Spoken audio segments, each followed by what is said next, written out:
What's going on, guys? In this video, I'm going to introduce you to a topic called newsjacking, and I'm going to show you how you can leverage this for unlimited email marketing topics so that you never run out of things to say in your marketing emails. And in fact, this could even apply to any content.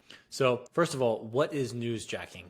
This was a coin termed by David Meerman Scott, who actually wrote a book called Newsjacking. And in the inbound marketing world, this was kind of an interesting and popular content. I think this concept. I think this was back in like 2014 or something like that.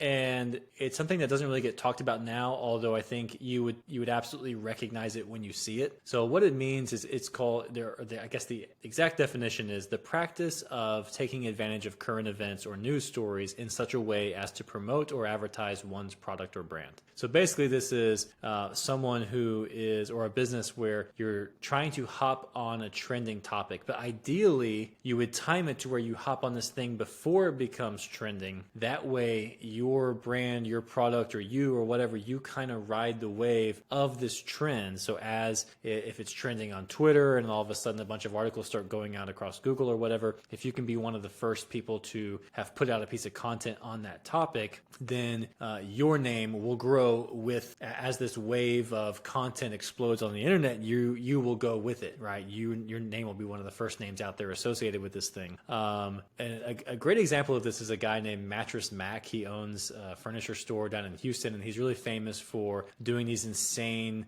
bets on college national championship games, or even like the Super Bowl and different things.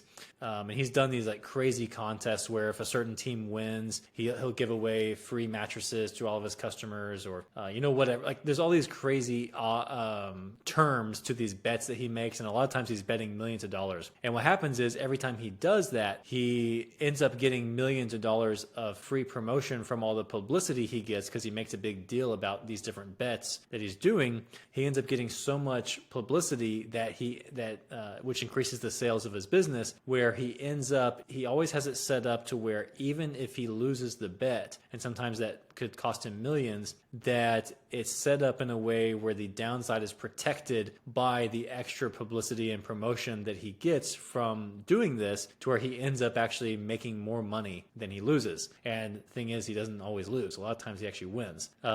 But here we're going to talk about email marketing. So email marketing, the way you would use newsjacking is a little different. So obviously you're not trying to jump onto a Twitter trend or anything or even anything to do with Google Trends or anything like that. What I'm talking more about is if you're the type of business or you're just an email marketer in general where people are subscribed to your newsletter, if you are the type of business or you're in an industry where people are constantly wanting to stay up to date on something related to your industry and the information is changing quickly, this is a strategy you can use to basically have an unlimited resource of email topics to be able to write about, to send to your list, making it very easy. So there's never a shortage of coming up with the ideas. You just have to give your take and put your own spin on whatever these things are. So again, industries where people want to stay up to date and information changes quickly. So one example could be anything related to finance, real estate, crypto, investments, any of that kind of stuff. The reason why is because there's going to be an unlimited amount of news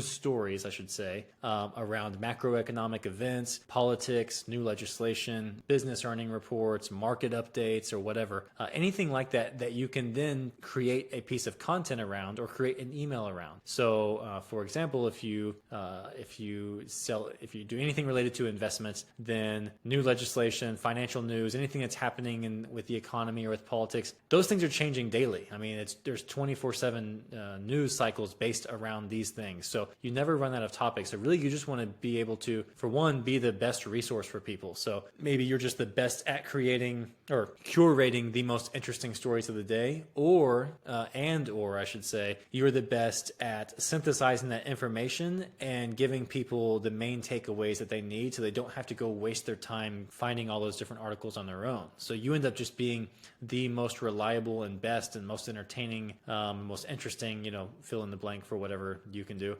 resource for people in this industry. So then whenever they are in the market to buy whatever it is you sell, you are going to be top of mind and you're going to be their first choice because you've demonstrated your expertise and you've shown that you are paying attention more than anyone to what's going on. So you've built up this immense amount of trust. And so this is, I would say, is super helpful for any business that has a demand where their list is expecting multiple emails a week. Like they can't get enough of this information. Another example would be anything related to health, wellness, nutrition, fitness, etc. There's always new research that comes out, whether it's completely new research or research that debunks old research. There's always these new fads and gimmicks that for anything to do with weight loss or anything like that you can either debunk or you can say, hey, there is actually some truth to this. There's always some new influencer who's touting their thing, whether it's eating a bunch of raw liver or whatever, or some new movie coming out where people want to know, what did that celebrity do? What kind of workouts would they do? There's a never-ending supply of news stories or new information when it comes to health and wellness and all of that. So it's a never-ending supply of you being able to give people the best, most up-to-date information on a very, very consistent basis. So again, other examples, this would apply to anything, any business that's related to technology or digital marketing, any of those worlds where things are constantly changing, and especially anything related to sports, music, TV, movies, and pop culture. Like if you sell products and your brand is really rooted in pop culture and that's a big part of your marketing, then there's a never-ending supply of topics, because culture is the things that happen in culture and happen with between sports and movies and everything. It's daily. So again, it's a never-ending supply, and you notice that people who are in those audiences never get tired of hearing the new thing. Like they never get tired of the next rumor about the whatever sport they follow, the next rumor about who's getting traded where and whatever, right? So if you have a business, or I should say, if your business, if the people who sign up to your email list, if they're doing so because they want to get more information from you, then this is something you need to look into and really look at how you can make this a core part of your strategy. Because at the end of the day, all the newsletter type of businesses out there where people are getting their anything related to any of this stuff, whether it's health and wellness and finance and all that stuff, technology, whatever, the audiences in those industries have this insatiable demand for more information. They want to know what's new, what's most up to date. They want to know who has the hottest take, and you can be the one who's providing all of that. And it's really not very difficult. You just have to actually stay on top of it, and you have to be quick. So the one thing about this is that for this to work is you have to be quick. Something that's a big topic today won't be a big topic a week from today,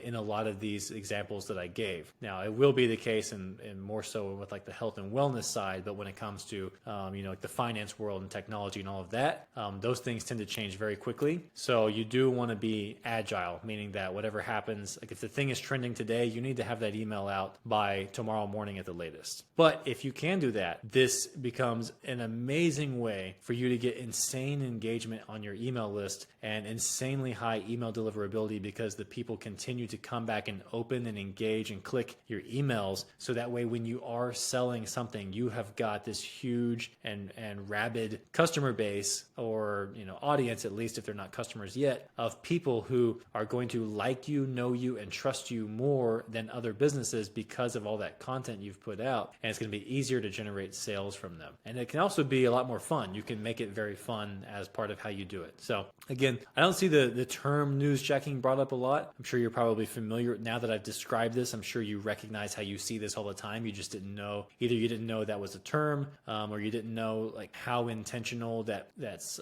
some businesses are being, because a lot of businesses are very good at doing this, but disguising it like they're not, because they won't actually reference the news articles. They do it in a very conversational way. It's almost like you're at the water cooler just talking about what's on top of mind. Just so happens that they know what's on top of mind for you right now, because they know what you're interested in, and two, they're paying very, very close attention to what's the most trendy thing for people who are interested in that subject matter right now, and they're just doing it in a very friendly, casual way. It doesn't seem like they're never referencing news articles. So you can go either way. You can actually like link to the articles and try to be very objective, and this is just just my take, but go check out the source here for yourself. Or you can be all the way on the other end of very hot take, very opinionated, very just casual conversational. And there are audiences that love both of those. So yeah, this is, again, something to look into and to make a core part of your strategy if you are the type of business where there's a high demand for new, up-to-date content on the topics related to what you sell. So I hope that helps, and I will see you in the next video.